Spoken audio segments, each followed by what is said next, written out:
Hello everyone, welcome to my another blog. আমি ফারজানা চলে আসলাম HR ফারজুর daily blog থেকে।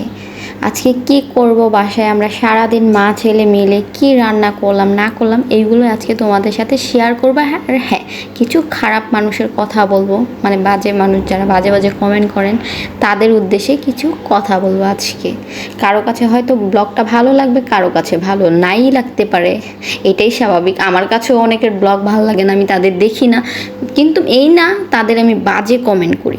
আমি কখনো তাদের বাজে কোনো কমেন্ট করি না, তাদের আমার ব্লগ ভালো লাগে না এই জন্য আমি দেখি না তাদের। আপনারাও সেম এমন করতে পারেন, যাদের ব্লগ ভালো লাগে না তাদের আপনারা ইগনোর করেন, তাদের বাজে কথা বললেই কিন্তু আপনি ভালো না। ওই দুইটা বাজে কমেন্ট করলে কিন্তু আপনাকে মানুষ ভালো বলবে না। এতে কি আপনার ফ্যামিলির মানে ব্যাকগ্রাউন্ডটা চলে আসে, আপনি কেমন কি আসে বিষয় এগুলো আপনার চলে আসে।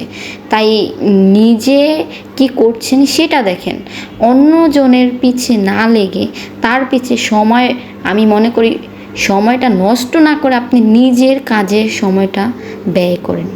আমার কাছে মনে হয় এটাই বেটার, এটা ভালো হবে আপনার জন্য। কারণ ওই যে দুইটা ভালো কথা বললেন, আবার যে খোঁচা মেরে কথা বলেন এগুলো কিন্তু ভালো না। ভালো কথা বলেন, ভালো কথা বললে সবাই আপনাকে ভালো বলবে, এটা সবার ক্ষেত্রেই। আমার কেউ ব্লগ ভালো লাগে না, আমি কি করি তাদের দেখি না, তাদের ইগনোর করি। আপনিও করেন সেম কাজটা। আমি সারাদিন কি করি বাসায় আমার ছোট বেবিটাকে নিয়ে, সেগুলো আপনাদের সাথে শেয়ার করি।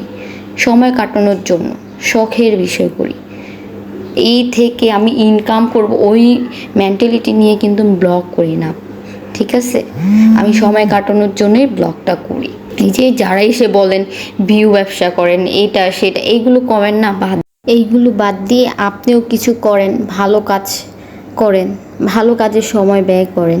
এইটাই আমি মনে করি ভালো। মানুষের পিছে না পড়ে থেকে নিজে কিছু করা, তারপর নিজের কাজে সময় দেওয়া আমি মনে করি অনেক ভালো। এই কমেন্টগুলো কারা করে জানেন? যারা বাপ মার ওই যে হোটেলে খায়, সারাদিন কোনো কাম কাজ থাকে না, সারাদিন ফোন টিপে, তাদের তো ঘরের কোনো সংসারের কোনো কাজ করতে হয় না, কারণ মা করে ফেলে। এই জন্য তারা এসে সকালবেলা ফোনটা খুলেই কী করে, এইসব কমেন্ট করে। আমার মতে আপু, আপনি একটু এক কাজ করেন, একদিন আপনার মাকে রেস্ট দিয়ে আপনি একটু ঘরের কাজ করেন। আমার ছেলে ঘুম থেকে উঠে গেছিলো, ওই ঘরে ঘুমাচ্ছিল, আমি এই ঘরে ভয়েস দিতেছিলাম, আমাকে দেখতে না পেয়ে কান্নাকাটি করতেছিল।